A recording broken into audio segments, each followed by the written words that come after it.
Summer of 42. That's right, folks. Let's dive into this movie.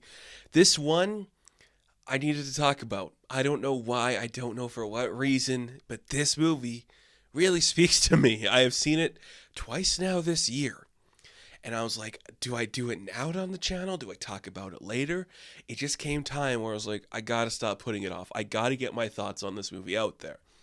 Because it's one that I can't explain it. It just works for me on every conceivable level.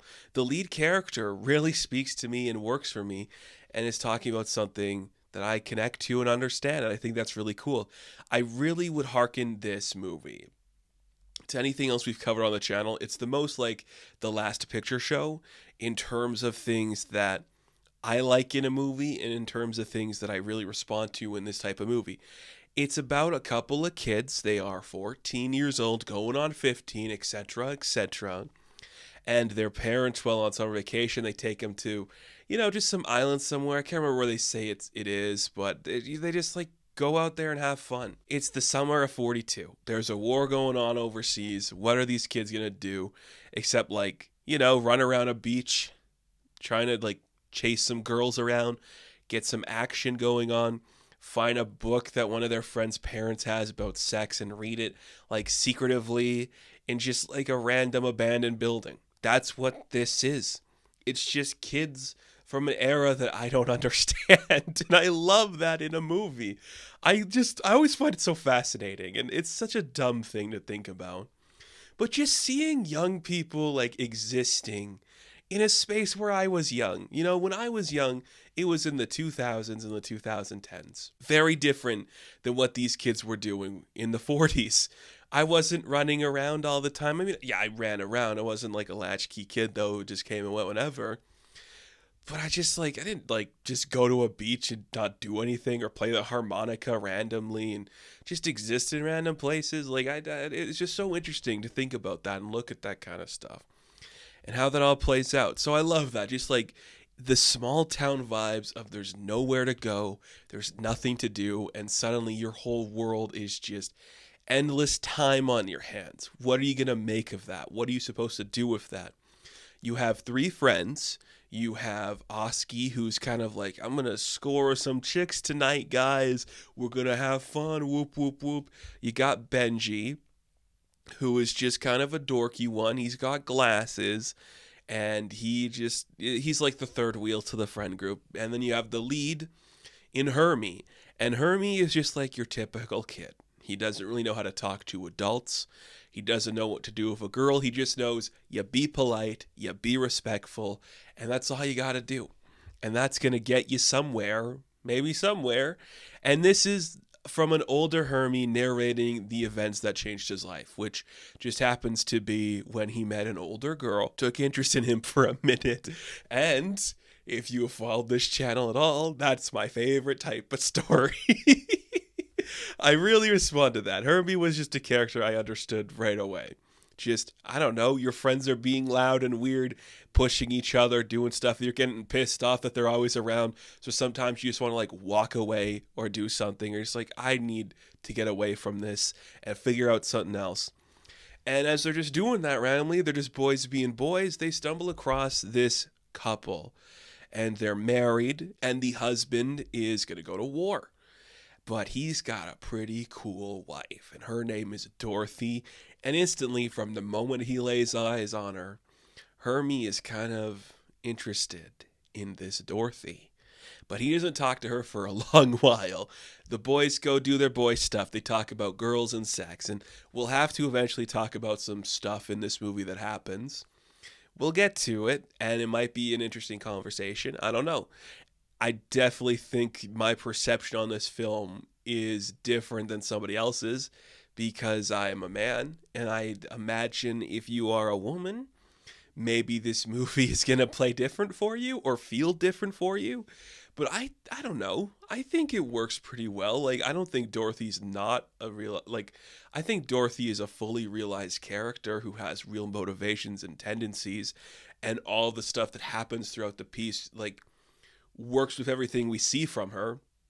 So let's get the other stuff out of the way, because I truly just want to talk about the Dorothy and Hermie relationship. But before we get there, Oski has plans to go with some girls. They go to the movies in a very awkward scene where, they try to get some chicks. Well, they got a goofy friend who's like the third wheel. The girls have a goofy friend who's the third wheel. Their goofy friend Benji says she's ugly and she gets mad, and then the girls get mad. And you're just like, yeah, these are 14-year-olds talking who've never experienced their feelings. Half this movie is just pent up hormones, just like looking to burst out somewhere. It was not just shoving your friend into like the dirt or punching him in the chest for no reason. It's just looking at something and calling it like it is. So they go to the movie with the other girls. They think they're going to get lucky. They don't really get lucky. It's that kind of a movie. It's The Last Picture Show, which came out the same year. So this was in the air. Just people reminiscing about like a better time, which was war. Oh, war, Also, the husband deployed. It doesn't matter. He's not here. He's overseas doing a thing. We'll get to it later. But Hermie and Oski just kind of like starting to realize maybe these girls, they're going to let us do stuff later at the beach the next day.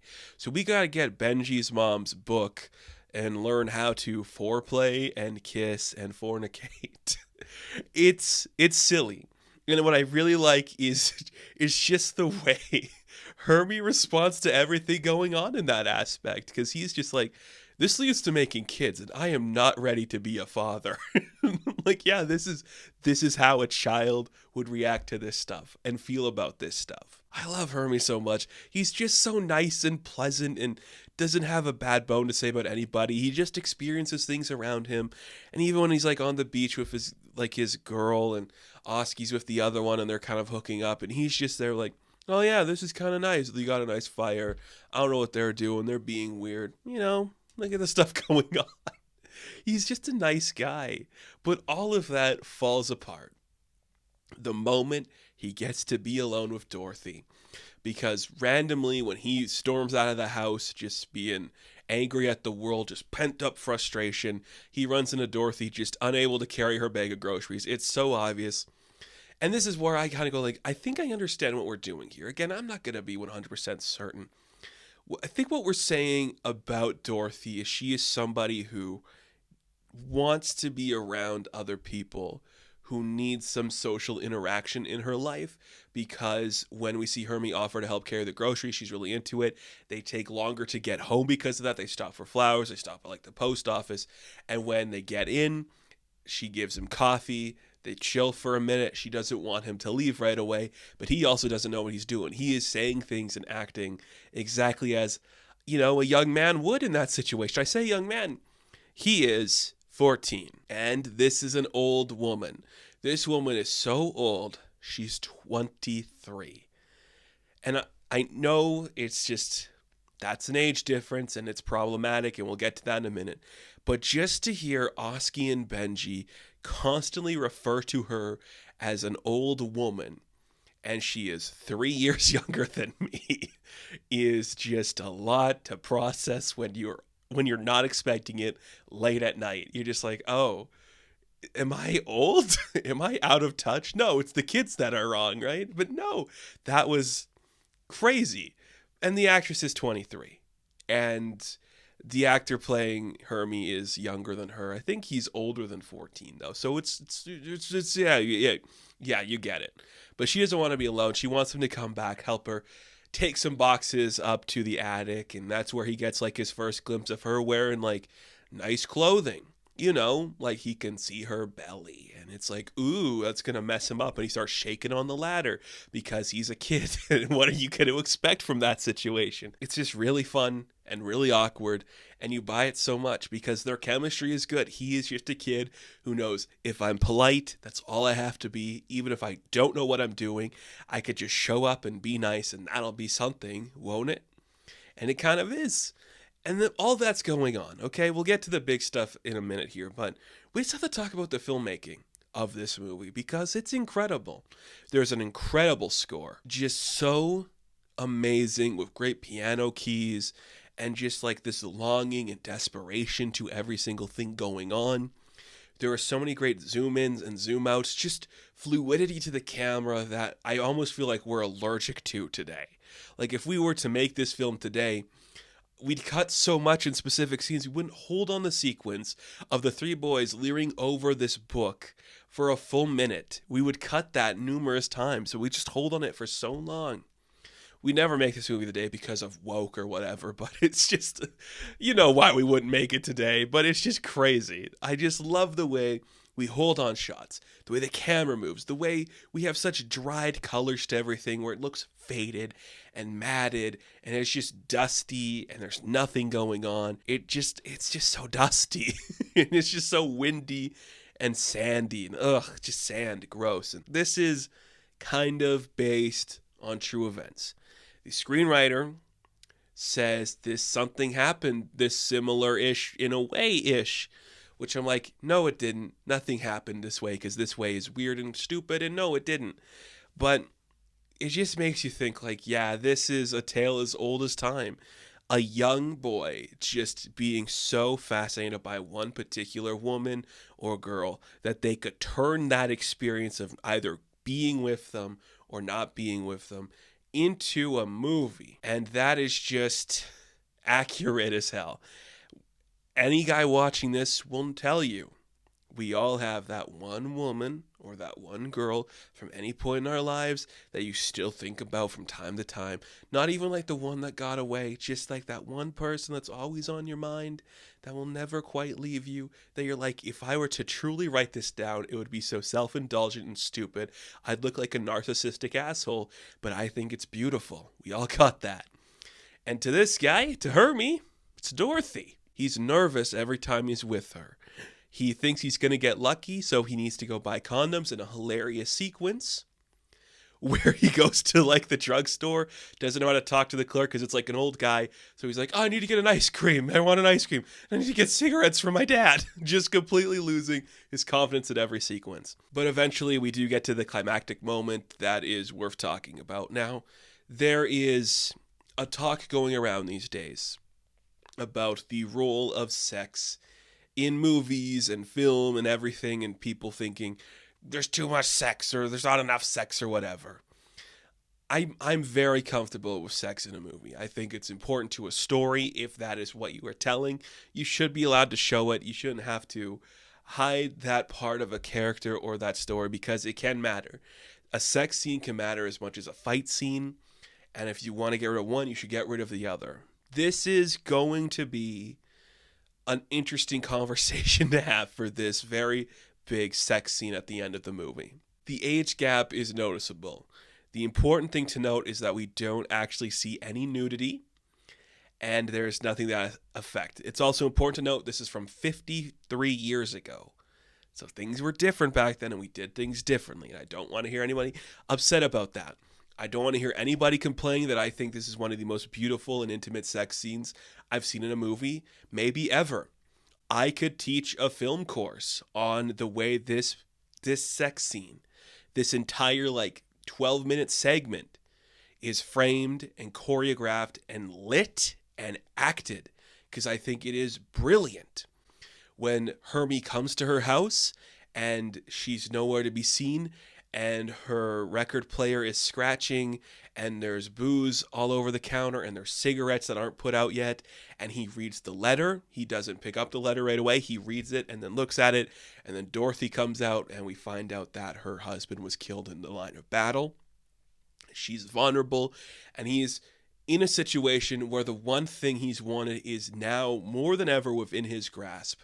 And every single scene that happens next is so specific to the character and exactly what these characters would do. We have seen Dorothy throughout this piece. She has been somebody who doesn't want to be alone, who has talked endlessly about her husband, and has explained to Hermie that, I like you. You're a good kid. You're a good person. And he just wants to comfort her because that is what he's done throughout everything. He's a good guy. This is what he thinks he's supposed to do. If this is going to help her, then he'll do it. And this is her vulnerability taking advantage of the situation, leading to some complicated things arising. It is well acted so beautifully. I love the way we start with the music. It's on the record player.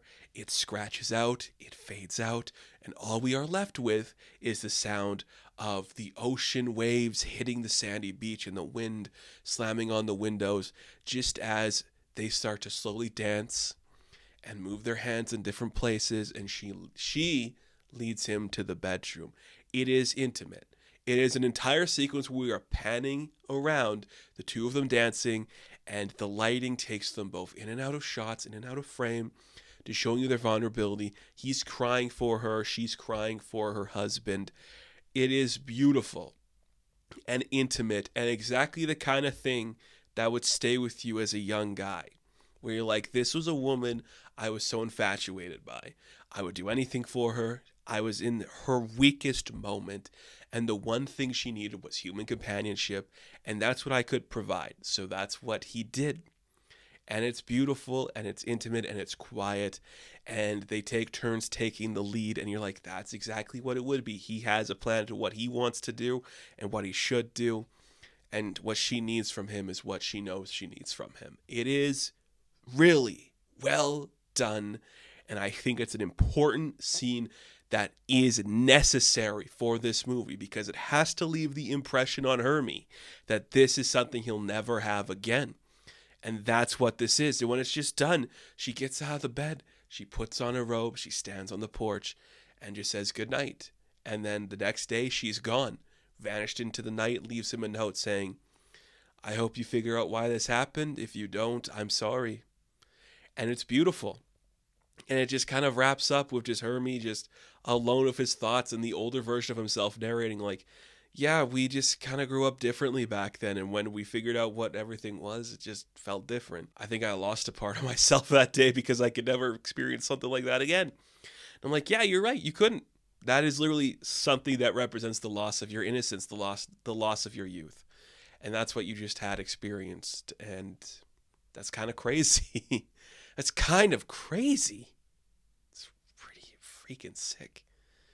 Oh, my goodness. My goodness. An incredible movie that I love.